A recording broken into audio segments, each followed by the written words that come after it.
Bikin AI canggih kayak ChatGPT, itu kayaknya mimpi yang cuma bisa diwujudkan sama perusahaan teknologi raksasa kan? Tapi gimana kalau saya bilang, sebenarnya kamu juga bisa. Dengan resep yang pas, ini bukan hal yang mustahil. Nah, di sesi kali ini kita bakal bongkar tuntas cetak biru atau blueprint-nya. Pernah kepikiran nggak sih, apalagi buat kamu yang anak teknologi, buat ngebangun ChatGPT versi kamu sendiri? Bener-bener bikin sendiri ya, bukan cuma sekedar nyambungin API doang. Kepikiran kan? Pertanyaannya, mungkin nggak sih? Tentu aja, ada satu tembok raksasa yang ngehalangin. Biayanya. Buat ngelatih model sekompleks itu dari nol, itu butuh jutaan dolar. Wah, angka segitu jelas mustahil banget lah ya buat kita, apalagi yang statusnya masih mahasiswa. Tapi tenang, disinilah serunya. Ternyata ada cara cerdasnya loh. Ada jalan pintas biar kita bisa bikin AI canggih dengan budget yang ramah di kantong mahasiswa. Dan ya, itulah yang akan kita kupas tuntas hari ini. Blueprint lengkap yang bisa langsung kamu contek. Oke, ini dia peta perjalanan kita. Kita bakal lewatin 4 tahap utama. Mulai dari fondasinya, yaitu data. Terus, kita latih otaknya. Setelah itu, kita kasih memori dan indera biar lebih canggih. Dan terakhir, kita luncurkan buat-buatan kita ke dunia. Udah siap? Yuk kita mulai. Oke, kita masuk ke kerangka utamanya. Pipeline AI 4 tahap. Anggap aja ini benar-benar blueprint buat kamu ngebangun makhluk digital yang pintar. Jadi intinya ada 4 langkah ini. 1. Rekayasa data. Ini ibarat bahan mentahnya. 2. Pelatihan model. Ini otaknya. 3. Lapisan aplikasi. Ini tubuh dan inderanya. Dan yang terakhir, keempat, deployment. Ini cara dia lahir ke dunia. Semuanya berurutan dan saling nyambung. Yuk, kita dalemin tahap pertama, fondasi data. Ada pepatah, you are what you eat. Nah, AI juga gitu. Sebuah AI cuma bisa sepinter data yang dimakan sama dia. Jadi ini benar-benar fondasi paling penting. Prinsip ini udah jadi hukum alam di dunia AI. Garbage in, garbage out. Artinya, kalau data yang kamu kasih ke AI itu sampah alias jelek, ya hasil yang keluar juga bakal sampah. Sesimpel itu, kualitas data kamu itu penentu segalanya. Nah, kerjaannya apa aja sih di tahap data ini? Pertama, ya kumpulin data. Bisa dari web scraping atau pakai dataset publik yang udah ada. Terus, bagian paling penting, bersih-bersih data. Hapus yang double, saring konten-konten negatif atau beracun. Oh ya, dan yang nggak kalah krusial, hapus semua info pribadi atau PII buat jaga privasi. Terakhir, ada yang namanya tokenisasi. Ini proses ngubah teks jadi angka, biar si AI ngerti.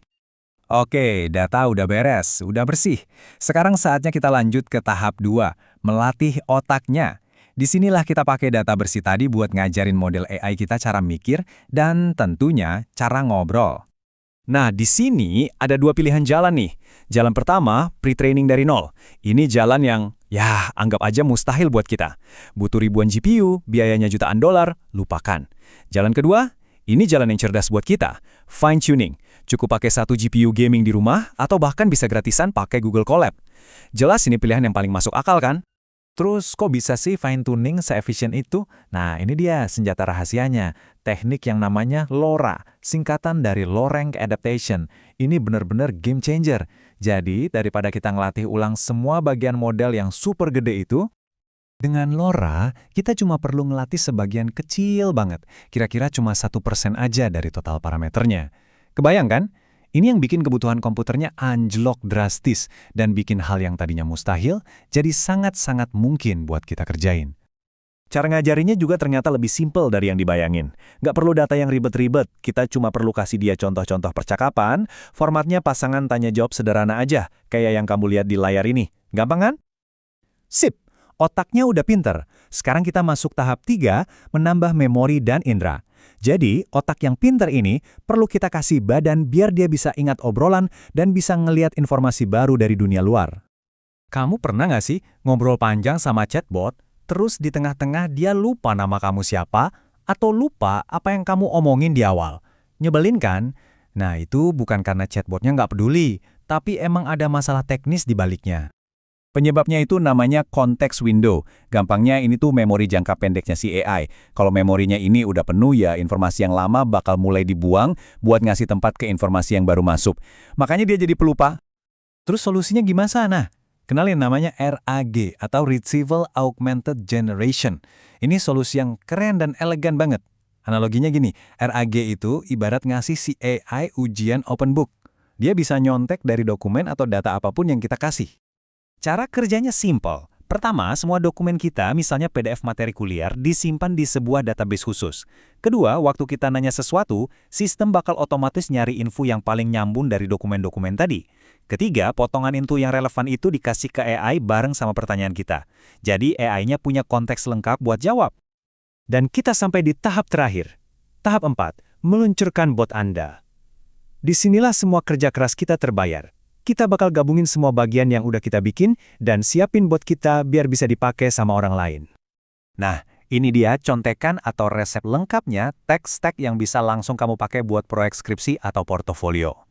Buat model dasarnya, pakai aja Llama 38b Instruct. Fine-tuningnya, pakai QLoRa di Google Colab biar gampang. Backend-nya, andelin Python sama LangChain. Database-nya, Vice aja udah cukup banget dan gratis. Terus buat bikin tampilan demonya cepet, Streamlit itu juaranya. Jadi sekarang kamu udah punya blueprint-nya. Kamu udah pegang resep lengkap dari A sampai Z, dari data sampai jadi bot. Pertanyaan terbesarnya sekarang cuma satu. Dengan semua bekal ini, proyek keren apa yang bakal kamu bangun pertama kali?